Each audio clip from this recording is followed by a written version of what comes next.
dan karunia-Nya Allah Ta'ala kumpulkan kita bersama-sama untuk bisa melaksanakan dari apa-apa yang telah Allah Ta'ala perintahkan kepada kita.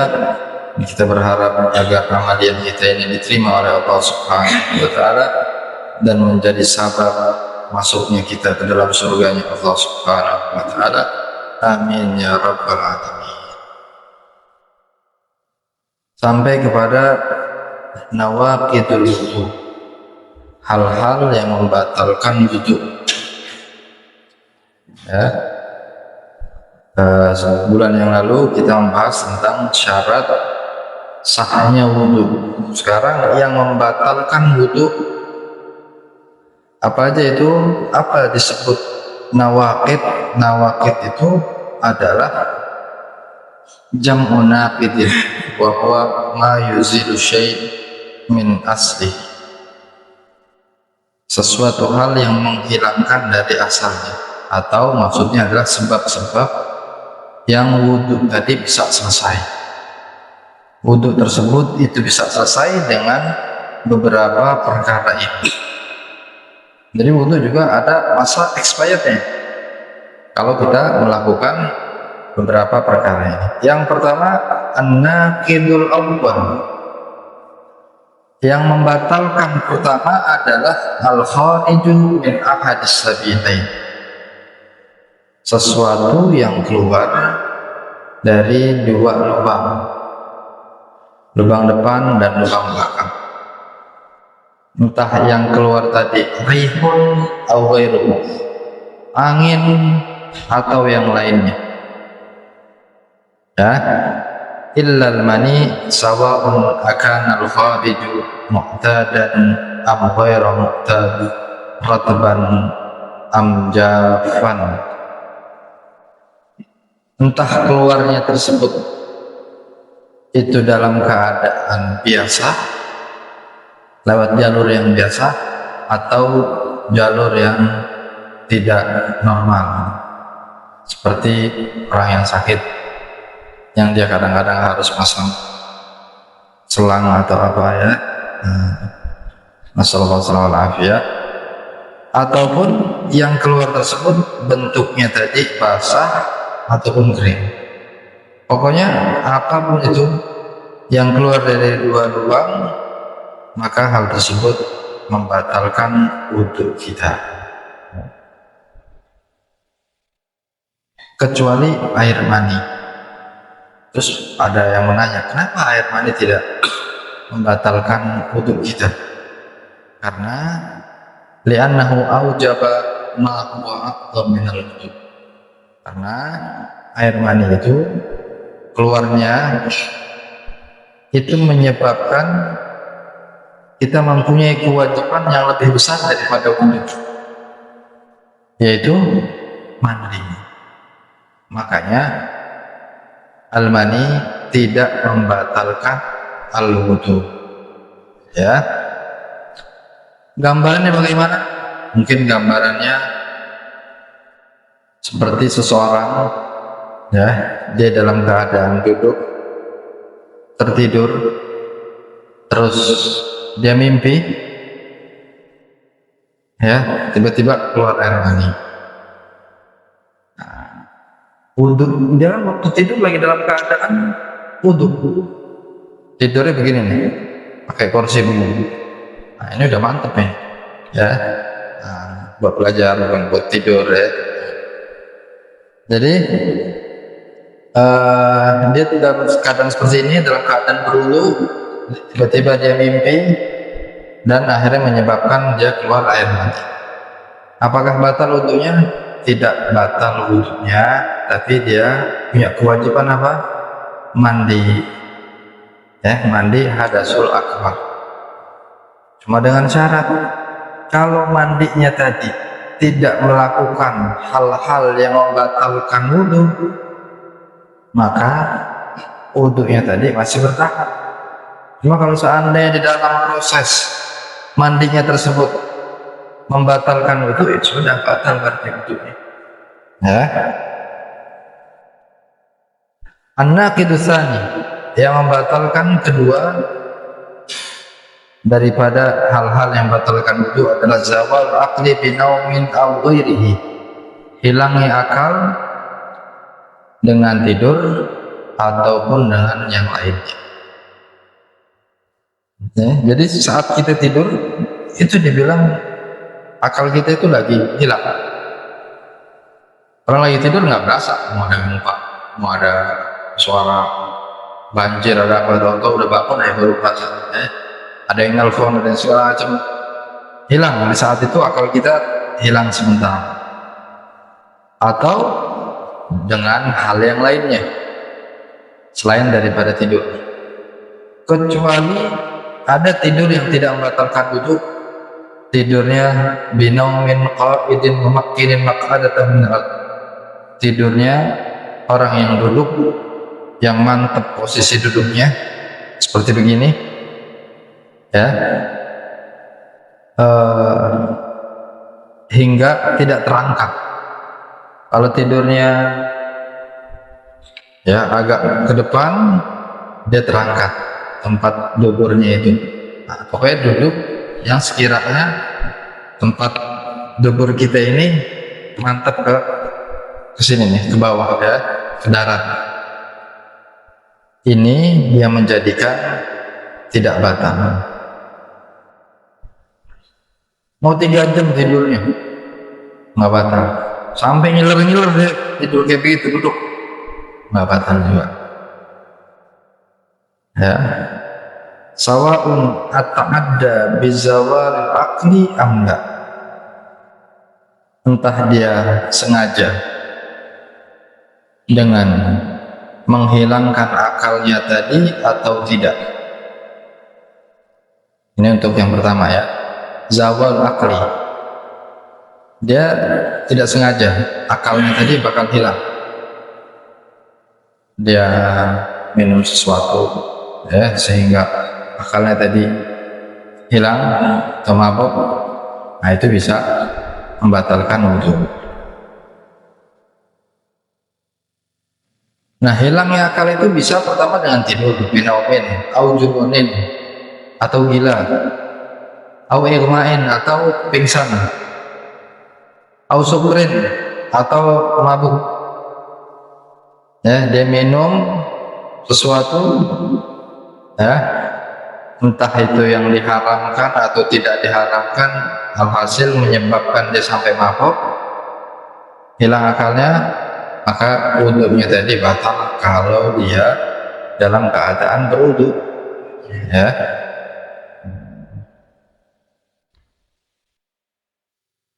Jadi kalau wudu kita mau tidak batal, tidurnya tadi posisinya harus posisi duduk yang dalam keadaan tidak terbuka ya, tempat duburnya tadi. Dan disyaratkan juga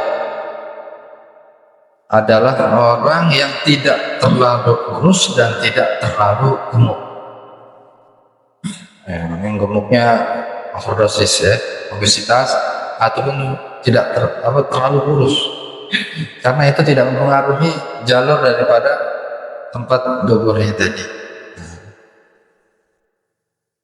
An-naqidus salis, yang membatalkan ketiga daripada rukunnya wudu adalah iltiqa'u basyaratai rajulin wa imra'atin kabiraini ajnabiyaini min ghairi haidin, bertemunya dua kulit laki-laki dan perempuan yang besar dan bukan ada hubungan mahram, baru dia bisa membatalkan wudu. Dua kulit, berarti kalau dia ketemu satu tidak dengan kulit menyentuhnya ya, seperti apa? Dia menyentuh wanita, tapi yang disentuh sama wanita tadi adalah rambutnya, nggak batal ya. Atau yang disentuh oleh wanita tadi adalah kukunya, tidak batal juga. Atau yang disentuh giginya, itu juga tidak batal. Kenapa? Karena hal-hal tersebut itu tidak ada strumnya itu kurang kalau kita menyentuh hal tadi. Setannya nggak banyak di situ, ya. Tapi kalau menyentuh kulit, nah kulit ketemu kulit lawan jenis, nah itu batal wudunya, ya. Jadi pertama syaratnya harus kulit sama-sama kulit, ya. Kedua lawan jenis, ya, baru bisa batal. Ketiga syaratnya laki-lakinya dan perempuannya ini harus sudah besar. Besar itu artinya dia sudah balagha hadda syahwah, sudah kenal, sudah mengetahui nafsu, ya, sudah satu sama lain sudah mengetahui tentang syahwat, maka hal ini bisa membatalkan wudu. Kalau salah satunya kecil, kitanya udah besar, ini anak orang lain nih, umur 3 tahun kita pegang, batal wudu kita? Nggak batal, walaupun lawan jenis, walaupun kulit sama kulit, ya. Tapi tidak kabiro ini. Syaratnya yang ketiga adalah satu sama lain harus dewasa. Dewasa dalam arti nggak harus balik, ya, sudah mengenal syahwat, ya. Dan ajnabiyah ini tidak ada hubungan antara laki-laki ini dan perempuan. Kalau ada hubungan, ya berarti masih mahram. Kalau mahram tidak batal. Nah, maka kenalilah mahram kamu.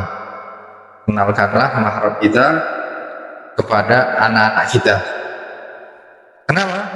Dampaknya bukan hanya sekedar batal wudu, tapi ya dampaknya besar, nanti menjadi sebuah dosa bila mana ada laki-laki dan perempuan berduaan itu dengan yang bukan mahramnya, maka yang ketiganya adalah setan.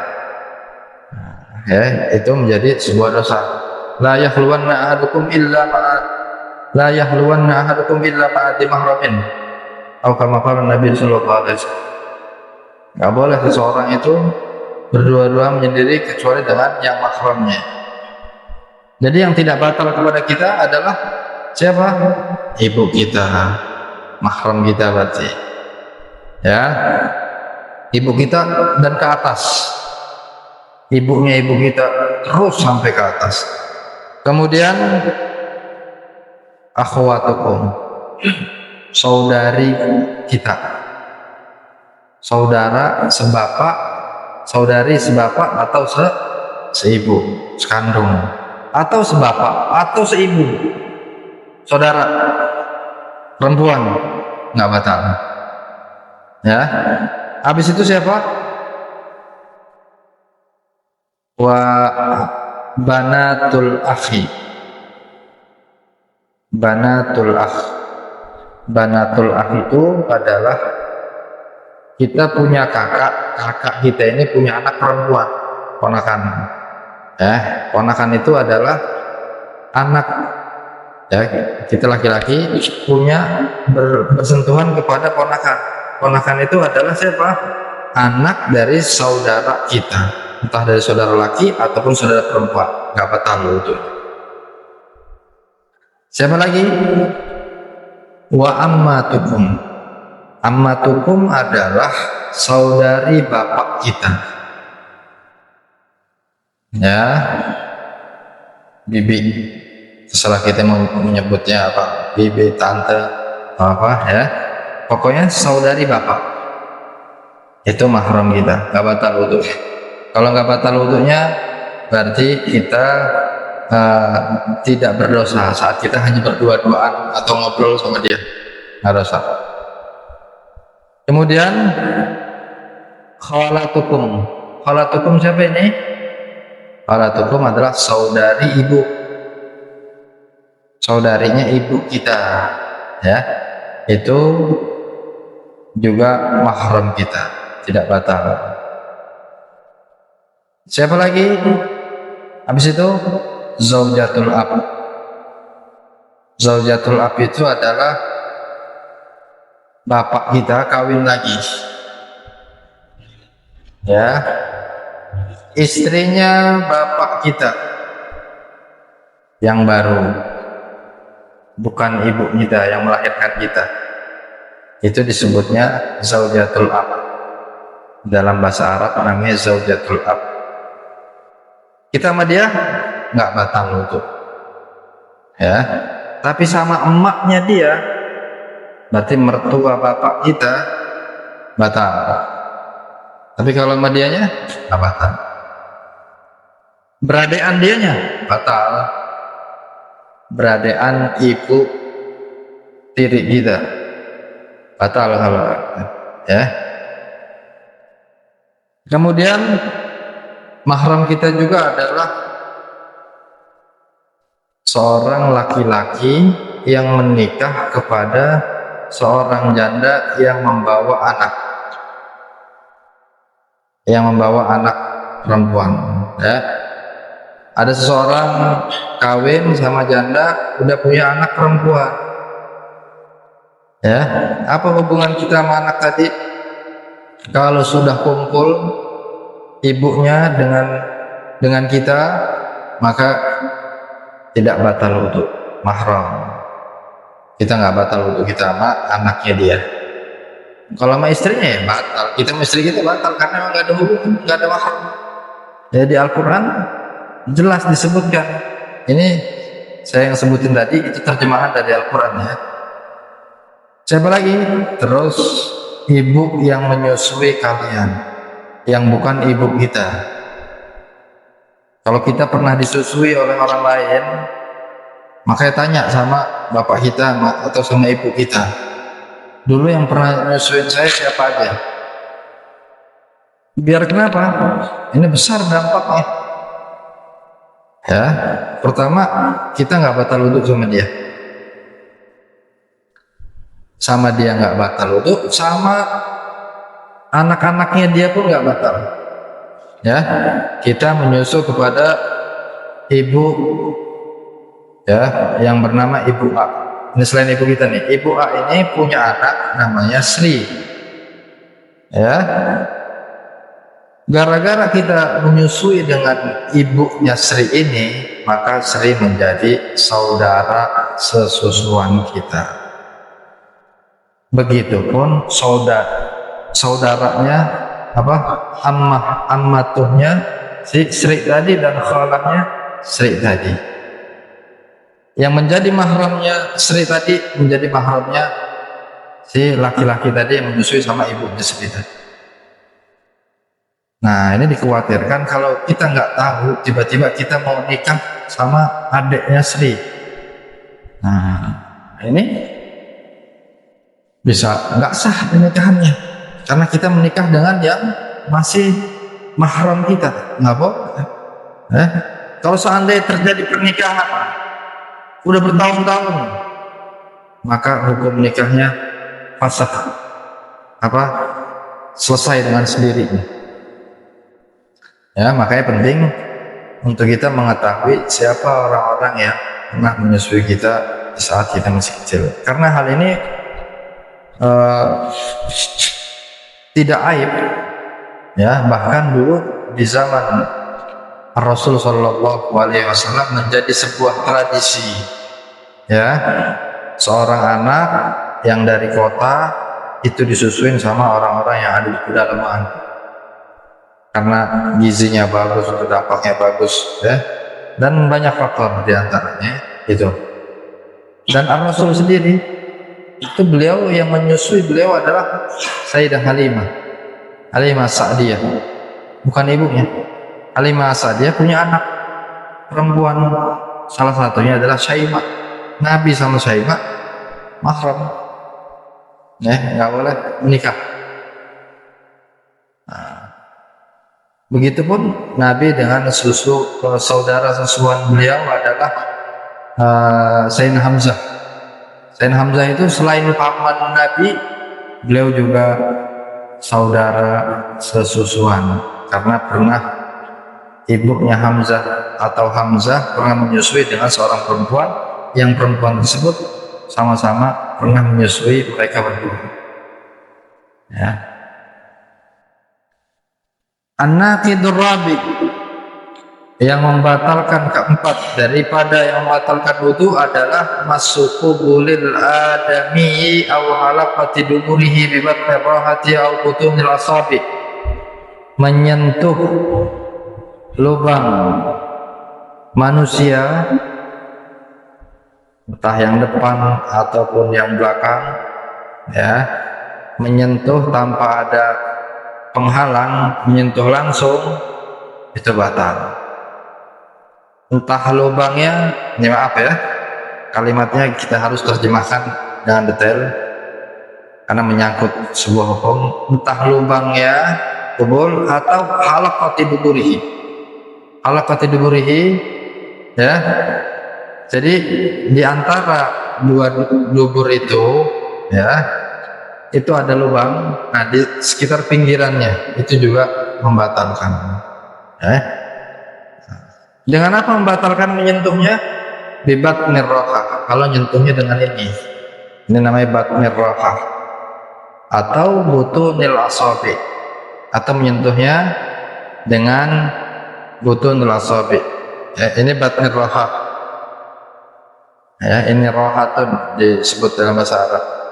Ini butunil asabi. Ini menyentuhnya dengan ini. Berarti kalau menyentuhnya dengan ini nggak batal. Nyentuh lubangnya atau pinggiran lubang itu dengan ini nggak batal, ya.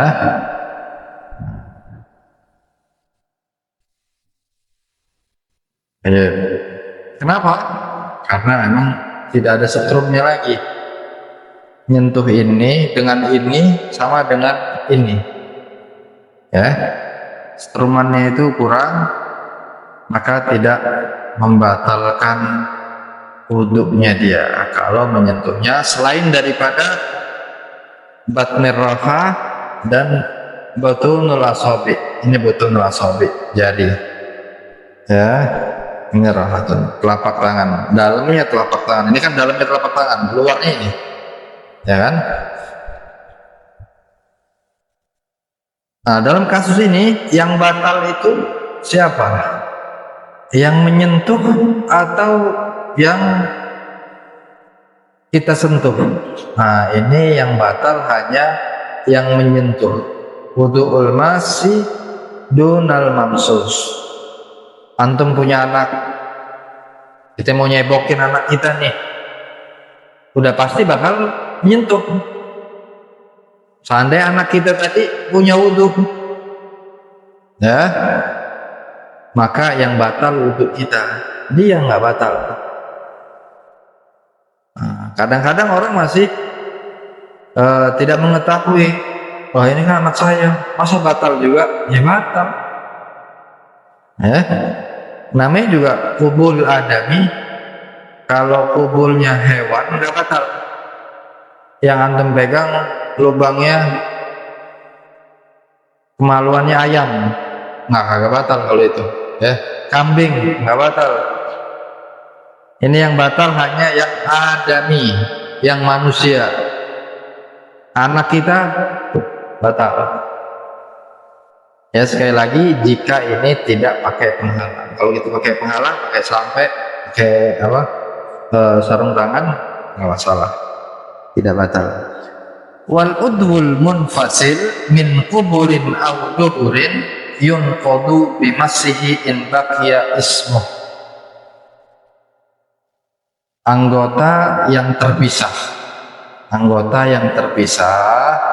dari kubul ataupun dubur, ya, seandainya, ini seandainya aja nih, ya, ada kita menyentuh dengan potongan daripada badan manusia, ya. Oh, ini laki, berarti nggak batal kalau laki. Kayaknya dari kulitnya, ini kulit laki nih, uratnya keluar semua, kasar tangannya, kita pegang dia, kita laki-laki, kita gotong jenazahnya, ini tabrakan kereta nih, ya, udah badannya terpotong-potong, kita sentuh dia, nggak batal. Kalau yang seandainya yang kita sentuh ini, oh ini wanita, beda biasanya kan, dari uratnya sama kehalusannya beda. Oh ini kulit wanita, ini badannya wanita, batal. Walaupun sudah mati, itu di lawan jenis. Sekarang kalau bukan lawan jenis, ya, seandainya ada seseorang yang sudah hancur, di badannya hancur, tapi setelah diteliti, oh ini adalah bagian daripada duburnya laki-laki yang kita pegang tadi. Udah hancur nih, udah kayak, ya, udah kayak habis di blender gitu. Kita pegang, maka batal kalau memang dia masih kita sebut ini adalah bagian daripada duburnya laki-laki, maka batal walaupun sudah terpisah dari orangnya. Nah, yang dimaksudkan adalah al-qubul adalah ad-dzakar faqat.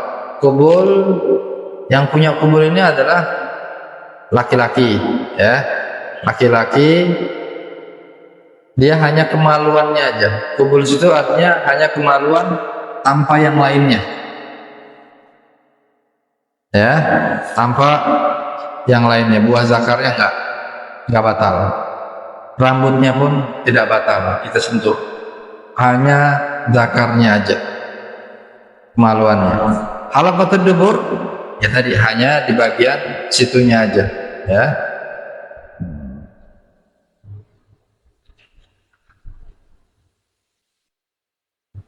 Apakah ada perbedaan antara yang menyentuh, antara masun sama lamsun? Tadi kan kalau menyentuh, kalau di dalam bahasa Indonesia nggak ada perbedaan, kalau dalam bahasa Arab ada perbedaan, ya. Kalau yang menyentuh tadi menyentuh kemaluan kita, maka yang batal adalah kita sendiri, ya. Kalau almas ini menyentuh tangan, ya, tapi kalau almas menyentuh dengan perempuan, di dalam bahasa Arabnya menyentuh. Kalau seandainya perempuan, kita menyentuh perempuan, yang batal kita juga batal, dia juga batal. Tapi kalau kita menyentuh kemaluan, ya, kemaluan kita atau kemaluan orang lain, yang batal hanya yang menyentuhnya aja, yang disentuh nggak batal. Itu yang pertama. Kemudian yang batalkan juga adalah kalau seseorang menyentuh kemaluannya dengan batnir rahah dan butut rasobi, hanya khusus itu. Tapi kalau dia menyentuh kemaluan orang lain selain dengan itu, pakai ini, pakai kaki, maka nggak batal wudunya, ya.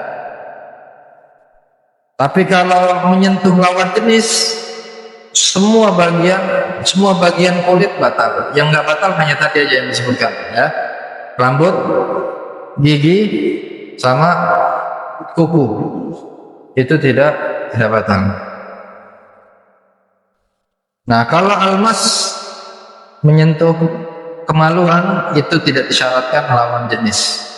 Satu jenis pun dia bisa membatalkan wudu, ya. Nah, tapi kalau yang menyentuh perempuan disyaratkan harus ikhtilaful jinsi, al-lamas. Yang keempat, tidak disyaratkan bulughu haddis syahwah, sampainya seseorang yang sudah mengetahui syahwat. Kita nyentuh bayi kita, ini anak kecil, kemaluan dia batal, ya. Nah, karena memang tidak disyaratkan bulughu haddis syahwah. Tapi kalau yang menyentuh al-lamsu, menyentuh lawan jenis, lawan perempuan, dengan perempuan, harus dua-duanya tadi, paling tidak minimal dia sudah mengetahui tentang syahwat. Lima, perbedaan kelima, tidak disyaratkan adanya mahram. Ya, anak kita sendiri pun kita sentuh kemaluan dia batal kalau almas. Tapi kalau alams disyaratkan harus tidak ada hubungan mahram. Yang selain saya sebutkan tadi, maka hukumnya batal bila mana menyentuh mereka. Istri menyentuh batal karena bukan hubungan kita. Kalau ada hubungan kita nggak boleh nikah sama dia, ya kan? Nah, kata Ustadz Simula nggak batal. Nah, coba tanya Ustadznya tadi, ya, gimana dia bisa memahaminya? Dia bermadzhab apa dulu, ya? Masa nggak batal, ya? Kalau nggak batal berarti dia dari golongan mahram kita dong. Kalau mahram kita berarti nggak boleh kita nikah sama dia, dosa.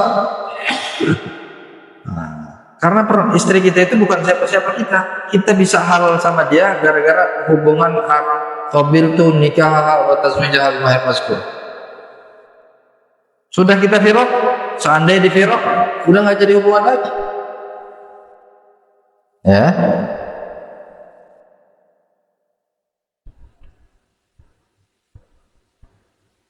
Nah, yang keenam, di antara perbedaannya antara almas dan al-lamas. Kalau almas yang terpisah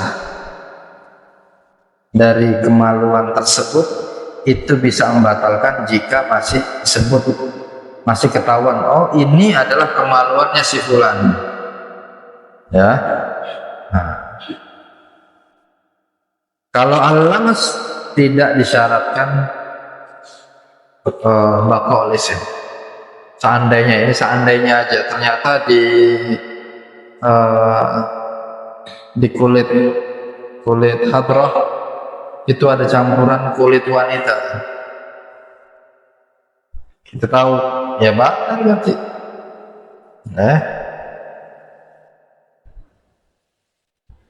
Nah,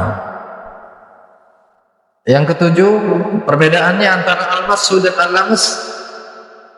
Kalau al-massu ini dia bisa batal walaupun dengan min syahsin wahidin, kita menyentuh kemaluan kita sendiri, batal, ya. Tapi kalau al-lamas bisa terjadi batalnya adalah harus dengan dua orang, ya. Menyentuh yang bukan mahramnya, ya ada yang disentuh, ada yang menyentuh. Nah itu hal-hal yang membatalkan wudu dari kitab Al-Hamid. Jadi satu yang kita lakukan maka bisa batal wudu kita dan kita wajib mengulanginya saat kita mau sholat.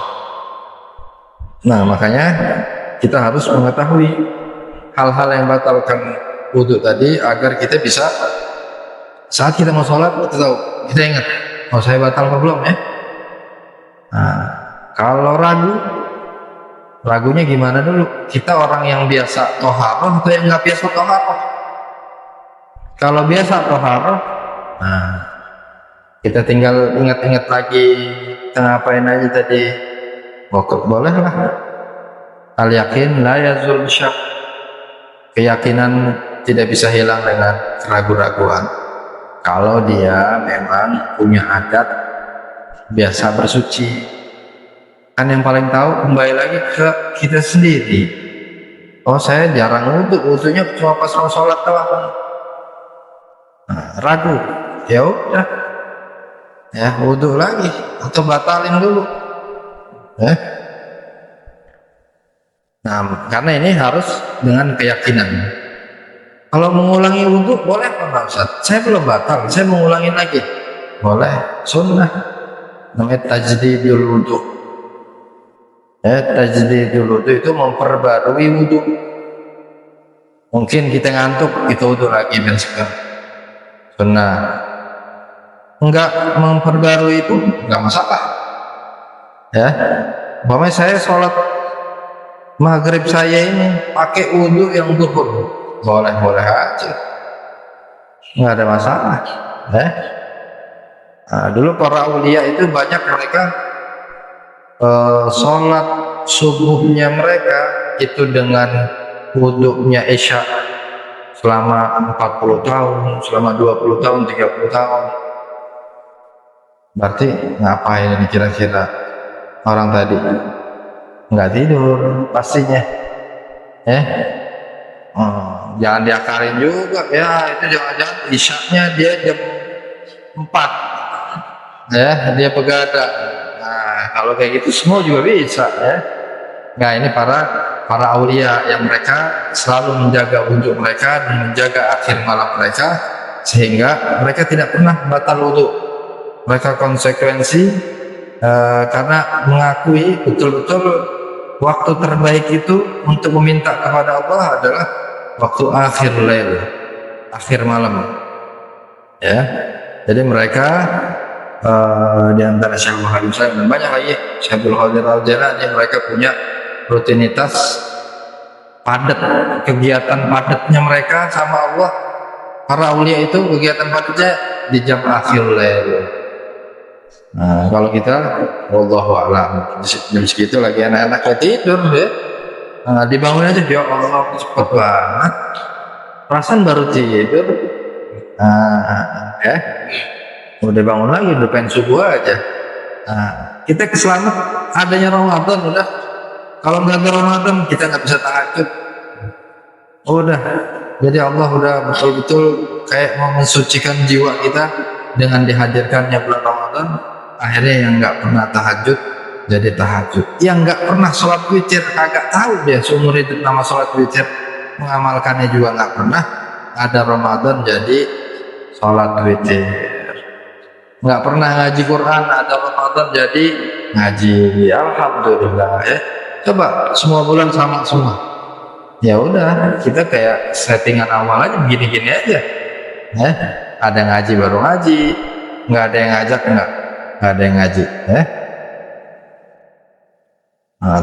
Jadi itu hal-hal yang terkait di dalam masalah wudhu. Mungkin ada yang bertanya terkait wudhu, itu masail-masail yang berkaitan tentang wudhu. Jadi diperbolehkan ya, mempunyai wudhu dari zuhur sampai sekarang masih kita pakai, boleh. Bahkan ada amaliyah yang besar, yaitu kita berwudhu untuk sholat dari sebelum waktunya kita sudah berwudhu. Itu mendapatkan kemuliaan yang besar. At-taharah qabla dukhul waqt. Kalau kita sudah masuk waktu kita bertoharah, ya memang udah seharusnya. Tapi kalau seandainya kita kasih jeda 5 menit aja sebelum masuk duhur, kita sudah wudhu. Nah, ini kita bisa terselamatkan. Sekarang masih ada wudhu ya, sebelum masuknya salat isya, kita mendapatkan kemuliaan lagi dari Allah Ta'ala, karena kita termasuk orang-orang, berarti ini orang termasuk yang sudah siap untuk menyambut sholat isya. Kalau nggak ngaji, wallahu a'lam, kita pun mungkin kalau nggak ke masjid lagi belum tentu kita bisa sholat di 4 waktunya tadi di awal waktu ya. Dan fadilah daripada wudhu khamsah ya, salah satunya adalah membantu agar kita bisa wafat dalam keadaan husnul khotimah. Itu orang yang dawam alal wudhu dan dijaga oleh Allah Ta'ala zahiran wa batinan, orang yang selalu yudawi wudhu. Insya Allah dia mau maksiat mikir, dia mau menyentuh hari mikir, dia mau apa-apa mikir ya. Fokusnya dia mumpung lagi ada wudhu, pasti dia pengennya ibadah terus ya. Nah kemudian ini sekarang kita sudah berada di Ashrul Awal dari bulan Zulhijjah. Banyak kemuliaan, banyak sunnah-sunnah yang kita bisa lakukan. Salah satunya apa? Salah satunya adalah memperbanyak ibadah-ibadah yang biasa untuk melakukan. Nilainya berbeda dengan yang di selain 10 pertama dari bulan Zulhijjah ini.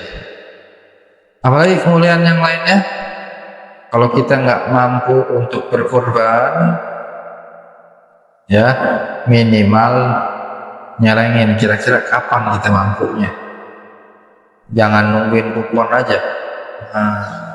Ya kita harus punya bermental saya mau korban juga, nabung insya Allah bisa ya, sehari 2.000, sebulan 60.000 nggak nyampe, nggak bisa ya kalau sebulan. 10.000 lah, 10.000 bisa insya Allah ya. Ngumpulin nanti paling nggak nampaknya dikit, dimulai ngumpul setahun aja bisa insya Allah ya, kalau mau ya, kalau mau apa-apa kalau udah niat insya Allah bisa, nggak perlu ngutang, jangan ngutang ya, berarti belum mampu kalau ngutang ya. Ustaz, kita nggak mampu nih beli kambing, gimana mau menyemarakkan Idul Adha ini? Motong ayam ya, motong ayam ini termasuk amalia yang pernah diriwayatkan oleh Abdullah bin Abbas ya, karena di dalam hadisnya itu tidaklah ada amalia yang terbaik di hari Idul Adha daripada iraqatud dam. Iraqatud dam itu menumpahkan darah. Nah, biar sama-sama mendapatkan pahalanya juga, menumpahkan darah juga, yaitu dengan memotong ayam. Ini pendapat Ibnu. Tapi sekali lagi ya, ini bukan sebagai pengganti daripada udhiyah. Ntar tahun depan pada merah ayam semua. Wah ini mah pelit banget nih. Emang bisa ayam lu naikin? Agak bisa dia dinaikin tapi siratul mustaqim kan? Dia yang naik kita ntar. Enggak, itu Ibnu Abbas punya pendapat itu karena kenapa? Ini untuk orang yang fakir yang nggak punya apa-apa biar mendapat pertumpahan darahnya itu, iraqatud damnya. Karena ada darah yang kita potong juga di hari itu. Bukan sebagai pengganti daripada ibadah korban. Nah, karena para ulama dan para sahabat Rasulullah mereka berkorban setiap tahun, ya, setiap tahun. Bahkan di selain madhab, kalau asal di madhab Abu Hanifah mereka mewajibkan ibadah kurban, bukan seumur hidup sekali, ya, tapi dia mampu, maka hukumnya sunnah muakkadah. Sunnah muakkadah itu kalau ditinggalin dia mampu, makruh. Dia mampu. Kalau dia nggak mampu, jelas nggak masalah. Dia mampu, maka berkorban. Untuk siapa kek? Dia udah. Siapa istrinya udah belum? Anaknya udah belum? Nah, orang tuanya. Nah itu dikorbankan nggak apa-apa. Ya. Ada pendapat walaupun seandainya orang tua kita sudah wafat dan tidak memberikan wasiat kepada kita, ada pendapat membolehkan. Nah, karena sama-sama amal baik. Ketika amal baik yang kita niatkan kepada orang tua nyampe, maka apalagi korban, maka itu juga bisa nyampe pahalanya kepada mereka. Terus menggabung antara akikah dan korban boleh? Boleh. Ya. Nah, menurut Imam Ramli, salah ya, beliau memperbolehkan menggabung antara akikah dan korban. Jadi yang belum akikah, dia mampu korban, sekalian niatin dua. Tanya sama bapak kita dulu, kita ini pernah diakikahin apa belum? Karena akikah itu kan perintahnya untuk orang tua, tapi kalau korban perintahnya untuk per individu. Ya, kesunahannya untuk personal. Tapi kalau akikah itu perintah orang tua, yang diperintah itu orang tua. Nah makanya kita tanya, kalau orang tua masih ada, kita ini dulu pernah diakikahin apa enggak? Nah ini momennya pas di Idul Adha. Maka kalau kita buat akikah doang, kesunahan kurban, mana yang kita dahulukan? Gabung aja enggak? Nanti kalau punya duit lagi, bikin lagi yang secara khusus. Kalau punya duit lebih, ya beli kambingnya 2. Oh laki 4 ya. Nah, kalau akikah kan kambing laki 2, berkorban boleh satu. Ya.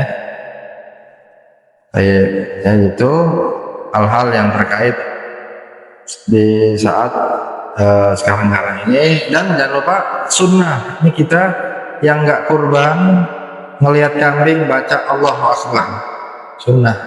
Setiap ngelihat kambing korban walaupun bukan punya kita, baca Allahu Akbar, sunnah. Ya. Wallahu a'lam bishawab. Subhanallahumma wa bihamdika asyhadu an la ilaha illa anta astaghfiruka wa atubu ilaik. Wa sallallahu ala sayyidina Muhammadin wa ala alihi wa sahbihi wasallam. Alhamdulillahirabbil alamin. Assalamualaikum warahmatullahi wabarakatuh.